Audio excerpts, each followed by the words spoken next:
ነበሩና ይሄን ፓስተር የተባለው ደግሞ ፕሮፌት የሚል ነው። ይህ እውቅና ለማግኘት ወይንስ ለምን ረሳችሁኝ እኔንም ልታዩኝ የሚገባኝና አስታውሱኝ እንጂ የሚል መልእክት ነው ወይንስ ይሄ ሆን ተብሎ የታቀደና የክርስቲያን ማህበረሰቡን ለማበሳጨት የተዘጋጀ ፕሮግራም ነው? እናንተ የቱ ይመስላችኋል? ብዙ ሰዎች አስተያየቶቻቸውንና ብስጭታቸውን እየገለጹበት የሚገኘው የገነት ንጋቱ ፕሮግራም ከትላንትና በስቲያ ይዛ ብቅ ያለችው ጉዳይ እጅጉኑ ብዙዎችን ያበሳጨ ሆኖ ቀጥሏል። በዚህ ጉዳይ ላይም ይሄ ጉዳይ እጅጉኑ በኢትዮጵያውያን የተጠላ እና አጸያፊ ሆኖ ሳለ ነገሩን እንዲቀለል ባለ እና ለሰዎች ጉዳዩ ተሰምቶ ብቻ እንዲታለፍ ተደርጎ መዘጋጀቱ እጅጉኑ ቁጣን የቀሰቀሰ ነበረ። ትልቅና ዋናው ጉዳይ ግን እዚህ ጋር ነው። በወይዘሮ ገነት ንጋቱ እና አባቶ አንተነህ መካከል በተደረገው ቃለ መጠይቅ ላይ ለእምነት ተከታዮችም ካላቸው ጥላቻ በመነሳት የወንጌላውያን አማኞች መንፈሳዊ ገጽን የሚያበላሽ ምስል በማህበራዊ ሚዲያ እንደ እየተሰራጨ ያለ ጉዳይም በእርግጥም ጉዳዩ እውነት ከሆነ የተጠቀሰው አገልጋይ ማንነቱ በስም መጥቀስም የሚያስፈልግ ሲሆን ይህ ባልሆነበት በደፈናው ሰዎች ለእምነታቸው ለተከታዮቻቸው ያላቸውን ገጽታ እንዲበላሽ ሆን ተብሎ እየተሰራጨ ስለመሆኑ ካውንስሉ በሕግ እንዲጠይቅ ክስ የመሰረተባቸው ሲሆን በተመሳሳይ መልኩም በልዩ ልዩ መድረኮችም የተለያዩ ማህበራዊ ሚዲያዎች ላይ መድረኮችን በመጠቀም ሙያቸውን ስነ ምግባራቸውን ባልተከተለ መንገዱ የወንጌላውያን አማኝ እምነትን ተከታዮችን ገጽታ ለማበላሸት የሚሰሩ አካላቶችን ከድርጊታቸው እንዲታቀቡ ካውንስሉ አሳስቦ እንደነበረ የሚታወስ ሲሆን በዛው ዕለት ደግሞ ከገነት ንጋቱ ጋር ቃለ ምልልስ ያደረገው አንተነህ በቪዲዮ በመገኘት አንድ ቪዲዮን አጋርቷል። እኛም ቪዲዮን ለናንተ ይዘንላችኋል። ቪዲዮን እስከ መጨረሻው ተከታተሉት እንላለን። ቪዲዮንም ተከታትለን የምንመለስ ይሆናል ነበሩና ይሄን ፓስተር የተባለው ደግሞ ፕሮፌት የሚል ነው የፌስቡክ አካውንት እና በዛ እንትን ይል ነበር። ወደ ሌላ ነገር ሲገባ ቶሎ ብሎ ራሱ ሁሉንም ነገሮችን ፎርማት አድርጎ እንደገና ደግሞ ስልኩንም እንትን አላለም። ለምን ይሄ ነገር ይመጣል ብዬ አልጠበቅኩም። ይሄ ነገር ይመጣል ብዬ በጠበቅ እያንዳንዱ ነገር ሪከርድ አደረግ ነበር ወይም ስክሪንሾት አደረግ ነበርና ያኔው በቃ እንደዛ ሲለኝ ከደነገጥኩኝ በኋላ ስልኩንም ራሴ ነኝ ዲሊት ያደረኩት። እሱ ያኔውም እንትን አለ ማለት ነው። ስለዚህ ፕሮፌት የሚል የፌስቡክ አካውንት ነበረ። በዛ ላይ ነበር ስልክህን ላክልኝ ብሎ የነበረው እና ከዛ በኋላ ይሄንን ነገር ነው ያወራሁት። ለምን ቪዲዮን ጨርሳችሁ ካያችሁት እንደዛ አይነት ነገር ላይ ብዙ ወጣቶች እየተለከፉ ነው። ብዙ አይነት ነገር አሁንም እንደዛ አሉ እንትን የሚሉኝ አሉ።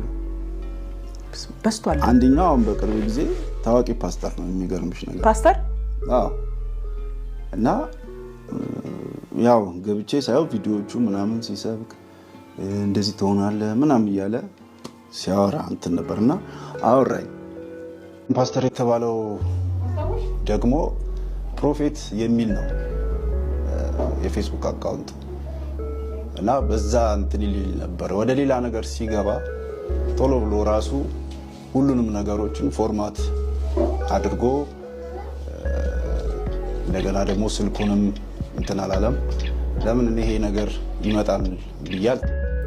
በገነት ንጋቱ የዩቲዩብ ቻናል ላይ ቀርቦ አንድ ፓስተር ተመሳሳይ ጾታ ግንኙነት ጥያቄ አቅርቦልኛል ያለው ግለሰብ ተከሰሰ። ኦፊሻሊ ኃላፊነት የጎደለው ንግግርህ ምን ያህል ርቀት እንዳስኬደ ተመልከት ወንድማችን። አሁን አንተ አንድ ታዋቂ ፓስተር ይህን አድርጎኛል ስትል ያላሰብከው ያላገናዘብከው ነገር አንድ ፓስተር በሚለው ወል ስም በጣም ብዙ ፓስተሮች ይጠሩበታል። በስም ፓስተር ስላል ፓስተር የወል ስም ነው። በዚህ ወል ስም ደግሞ ብዙ ሰዎች ነው የሚጠሩበት። እነዚህ ብዙ ሰዎች ስር ደግሞ በሚሊዮን የሚቆጠሩ እመኖች አሉ። ስለዚህ ስሙን ባልተናገርክበት ግልጽ ባላደረክበት ሁሉንም የከሰስካቸው ሰው ሁሉ በተለይ የሌላ ቤተ እምነት ተከታይ የሆነ ሰው ፓስተር ከሌነኝ ያለውን ሰው ሁሉ ያ ሰው ይሆን እንዴ ብሎ እንዲያስብ ያደረከው ስም ልጠፋውና ጭቃ መቀባቱ የተካሄደው ጠይቆኛል ባልከው ግለሰብ ብቻ ሳይሆን በሙሉ ቤተ እምነት ላይ ነው። ሚሊዮኖች የሚቆጠሩ ምዕመናን የሚከተሉት ቤተ እምነት ነው የሰደብከው።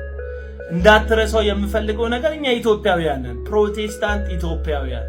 ስነ ልቦናችን ማንነታችን የተቀረጸው በኢትዮጵያዊነት ነው።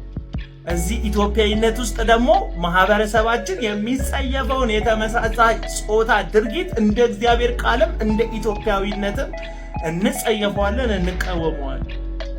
በመካከላችን እንደዚህ ያለ ርኩሰት የሚያደርግ ሰው ካለ አውቀነው ፍርድ ቤት ገትረነው የኢትዮጵያ ሕገ መንግስት ውስጥ ተመሳሳይ ጾታ ድርጊትን የሚያደርጉ ሰዎችን በእንደዚህ አይነት ልምምድ የሚያለማምዱ ሰዎች ወንጀለኛ ስለሚሆኑ በዛ ልንጠይቃቸው እንፈልጋለን። ነገሩን ግልጽ ማድረግ ያለብን ለዛ ነው።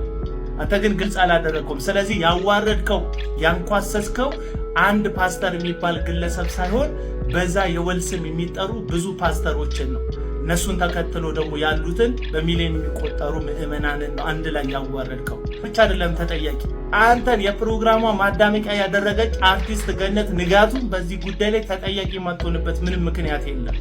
ቅርብ ጊዜ በተወዳጁ አርቲስት በነፃነት ወርቅነህ እልፈት ላይ ደረጀ ኃይሌ ኮሜዲያኑ ጋር ደውላ ቀጥታ ላይቭ ላይ የሰውን ሀዘን ወደ ንግድነት ቀይራ ብዙ ማህበረሰብን አስቆጥታ ይቅርታ ጠይቃለች። ግን ከድርጊቷ መታረም አልቻለችም።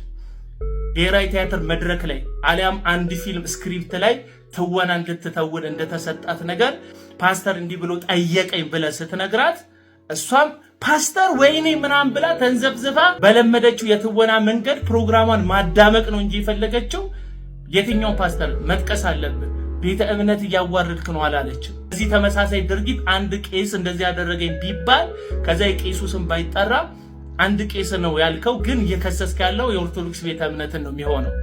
ተመሳሳይም ደግሞ አንድ ኡስታዝ እንደዚህ እንግዲህ ቪዲዮን እንደተመለከታችሁት ነበረ። አሁንም አርቲስቱ በፍጹም ያደረገውን ነገር እንዳላመነና ይቅርታም ሲጠይቅ በጉዳዩ ላይ እንደተደረገበትና ይህ ድርጊትም ተፈጽሞበት እንዳለፈ እየተናገረ አሁንም ያደረኩት ነገር ልክ ሆኖ ሳለ ግን መረጃ ስለሌለኝ እኔ ምንም አይነት መረጃ ላይስኩኝም የጠየቀኝም አገልጋይ ነገሮችን በየጊዜው ያጣፋ ስለነበረ እኔ መረጃዎችን ስላላይስኩኝ ነው አሁንም ለይቅርታ እየቀረብኩት ሲል ተደምጧል። ይህ ደግሞ ይቅርታ መጠየቅ ሳይሆን በጉዳዩ ላይ ያለው ነገር ወይንም መረጃ ስለሌለው ይቅርታ ለማለት የመጣ ስለሆነ ይህ ይቅርታ እንዳልሆነ ብዙ ሰዎች እያወሩ ይገኛሉ። አሁን ላይም መረጃ ከሌለቅ እንዴት ይህንን ነገር በህዝብ ፊት ወይንም በሚዲያ ወጥተክ ልትናገር ሞከርክ ወይንም ደፈርክ ሲሉ ብዙ ሰዎች እየጠየቁ ይገኛል። እንዲሁም ደግሞ ይህ ጉዳይ የቤተ ክርስቲያንን እምነት እንዲሁም ማግደፍና ጥያቄ መፍጠር እንደሆነ የሚያሳይ ስለሆነ በገነትም ላይ ደግሞ እጅጉኑ አሁንም ጥያቄ እየተነሳባት ይገኛል። እሷም እስካሁን ድረስ ምንም አይነት ቪዲዮ እንዳላወጣችና ምንም አይነት የይቅርታም ሐሳብ ይዛ እንዳልተገኘች እየተሰማ ነው። የእሷንም ጉዳይ ተከታትለን የምናቀርብላችሁ ይሆናል። ለዛሬ ያዝንላችሁ ይህንን ይመስል ነበር። እናንተም እስቲ ያላችሁን ሐሳብና አስተያየቶቻችሁን በሐሳብ መስጫ ሳጥን ስር ያስቀምጡልን እንላለን። እንግዲህ በዛሬው በፋሪስ ሚዲያ ላይ ልናስመለከታችሁ የነበረው መረጃ ይህንን ይመስል ነበረ። እናም በዛሬው መረጃችን ደስተኛ ከሆኑ እናንተም ውድ ተከታታዮቻችን ቪዲዮ ላይክ እና ሼር በማድረግ ይህ ቪዲዮ ለብዙ ሰዎች እንዲደርስ ያድርጉት እንላለን። እንዲሁም ሐሳብና አስተያየቶች ካሏችሁ በሐሳብ መስጫ ሳጥን ስር ያስቀምጡልን። እኛም ሐሳብና አስተያየቶቻችሁን የምንመለከት ይሆናል። እናንተም በዚህ በፋሪስ ሚዲያ ላይ የተሰማችሁን ሐሳብና አስተያየቶችን ያስቀምጡልን ስንል እንጠይቃለን። እንግዲህ ለፋሪስ ሚዲያ ቤት አዲስ ከሆናችሁ ቤቱን ሰብስክራይብ በማድረግ ቤተሰብ ይሁኑ እንላለን። እንዲሁም መረጃ በፍጥነት እንዲደርሳችሁ የደውል ምልክቷን ይጫኑ። እኛም እንግዲህ በየዕለቱ እየተከሰቱ የሚገኙ አዳዲስ የሆኑ መረጃዎችን ከታማኝ መረጃ ምንጮች ጋር በማያያዝ ወደ እናንተ የምናቀርብ ይሆናል። እንዲሁም በዚህ ሚዲያ ላይ ታዋቂ ከተባሉ ሰዎች የህይወት ተሞክሮ በመነሳት ለእናንተ በሚሆን መልኩ ከመጽሐፍ ቅዱስ ጋር በማገናኘት የምናቀርብላችሁ ይሆናል። ታዲያ እናንተም እስካሁን ሰብስክራይብ ካላደረጋችሁ ሰብስክራይብ ያድርጉ፣ ቤተሰብ ይሁኑ እንላለን። እንዲሁም የደውል ምልክቷን መጫን እንዳይዘነጉ። የተለያዩ ሐሳብና አስተያየቶችን በግል ልትሰጡን ከወደዳችሁም እኛ ከስር ባስቀመጥንላችሁ ስልክ ቁጥር በቴሌግራም ወይንም በመደወል እንዲሁም በመልእክት ያላችሁን ሐሳብና አስተያየቶች ያስፍሩልን እንላለን። በመጨረሻውም ለዛሬ ያዝንላችሁ ቪዲዮ ይህንን ይመስል ነበረ። እንግዲህ ጳውሎስ ለኤፌሶን ሰዎች በምዕራፍ 6 ከቁጥር 23 ላይ እንዳላቸው ከእግዚአብሔር አብ ከጌታችን ከኢየሱስ ክርስቶስ ሰላምና ፍቅር ከእምነት ጋር ለወንድሞች ይሁን ይላል። ታዲያ ውድ የፋሪስ ሚዲያ ቤተሰቦቻችን ከእግዚአብሔር አብ ከጌታም ከኢየሱስ ክርስቶስ ሰላምና ፍቅር ከእምነት ጋር ለእናንተ ይሁንላችሁ ለማለት እንወዳለን። እንግዲህ በአዲስ መረጃዎች እስክንመለስ ድረስ እኛም ከወዲሁ ለመሰናበት እንገደዳለን። እስከ ቪዲዮአችን ፍጻሜ አብራችሁን ለነበራችሁ የከበረ አክብሮታችንን እየገለጽን እኛ ከወዲሁ ተሰናበትን። ቸር ሰንብቱ።